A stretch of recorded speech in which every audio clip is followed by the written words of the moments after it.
Wait, I'll tell my mistress, she said. 2 minutes later, she reappeared with a lantern. The gates were opened. A small light flashed past another window. The carriage drove into the courtyard and stopped in front of a small house, which was difficult to make out in the dark. Only one half of it was lit up by the windows. A puddle in front of the house could also be seen, as the light fell directly on it. The rain resounded on the wooden roof and flowed in murmuring streams into a barrel. Meanwhile, the dogs were barking furiously in all sorts of voices. One, throwing up his head, drew out his barking as carefully as if he'd been God knows how highly paid for it. Another chopped off his barks hastily, like a sexton. Between them, like a mail wagon bell, rang an indefatigable treble, probably a young puppy. And finally the whole was topped by a bass, perhaps some patriarch, or simply one endowed with a stalwart canine nature, since his voice was rumbling like that of the contrabass in a choir when the concert reaches its climax and the tenors, anxious to hit a high note, rise on tiptoe, and all strive upward, heads thrown back, while he alone squats down, sinks almost to the very ground, burying his unshaven chin in his collar, and hurls forth his note, making the window panes quiver and jar. By the barking alone, produced by such musicians, it was possible to surmise that the village was a sizable one. However, our hero, soaked through and frozen as he was, could think of nothing but bed. Before the carriage had even come to a full stop, he jumped out onto the porch, staggered, and nearly fell. Again, some woman came out onto the porch, younger than the first one, but looking very much like her. She led him inside. Chichikov threw a couple of hasty glances around him. The room was papered with an old striped wallpaper. There were pictures of some birds or other. Between the windows hung small, old-fashioned mirrors with dark frames shaped like curled-up leaves. And behind every mirror a letter had been stuck, or a pack of cards, or a stocking. There was a wall clock with flowers painted on its face. It was beyond his strength to take in more. He felt his eyelids were sticking together as though someone had smeared them with honey.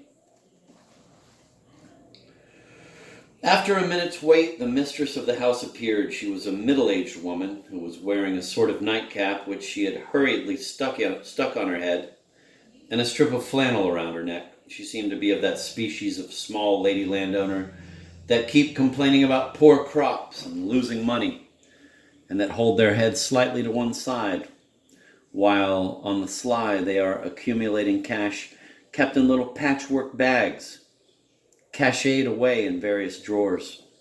One bag may contain rubles, the next half rubles, the third quarter rubles, although at first glance the drawer might look as if it contained nothing but sheets, linen, night dresses, sewing things, and some torn dressing gown destined to be transformed into a dress should the old dress get scorched when cakes are baked for a holiday, or wear out all by itself. But the dress will neither get scorched nor be worn out. The old woman is very careful. And the torn dressing gown is doomed to wait a long time and eventually to pass on, in accordance with its owner's will, some niece of a second cousin, together with all sorts of other junk. Chichikov apologized for bothering her by his unexpected arrival. Not at all, the woman said. What weather to be traveling in. Such rain, such a storm. You ought to eat something after your trip. But it's impossible to prepare anything at this late hour. The words of the mistress of the house were interrupted by a strange hissing sound. The guest was rather frightened, as it sounded as if the room were full of snakes. But then he looked up and realized that it was the wall clock that had decided to strike. The hissing was followed by a rattle, and finally, making a supreme effort, the clock struck 2, sounding as though someone were banging a cracked pot with a stick, after which the pendulum started ticking to right and left again.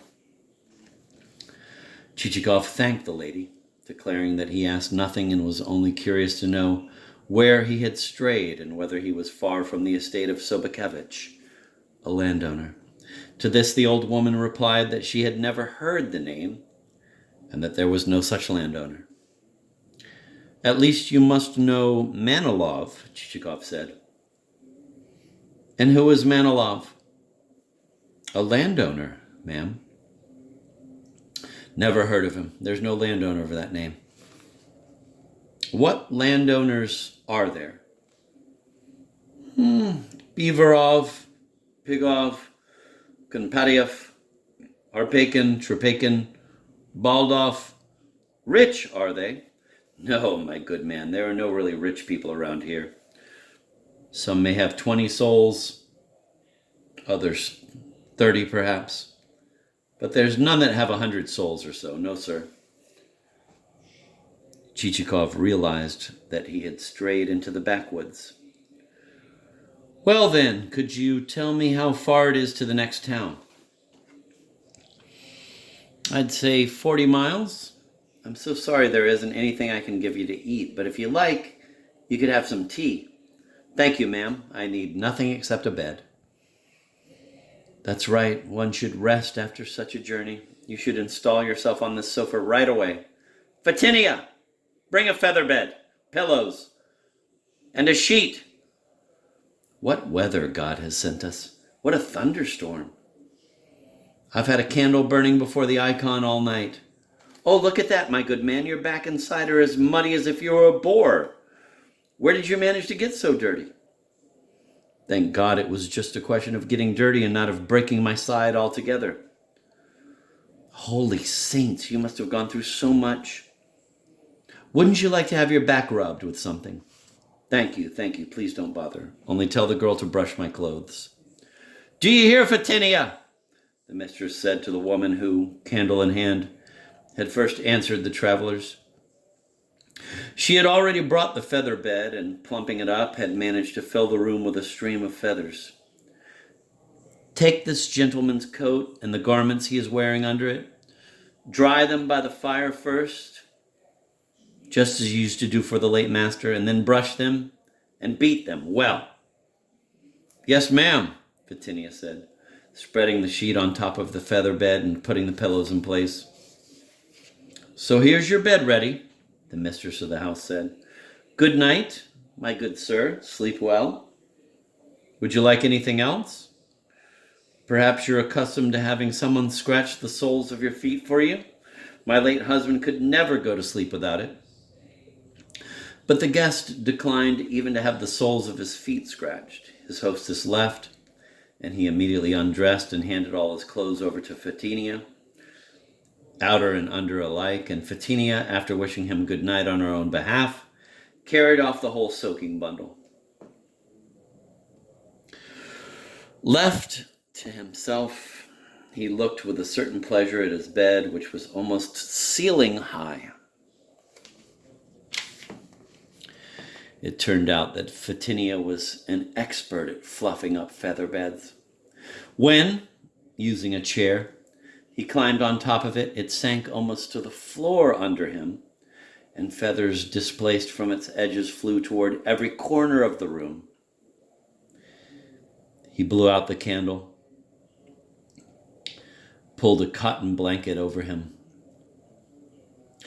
and rolling himself up like a pretzel, fell asleep within the minute.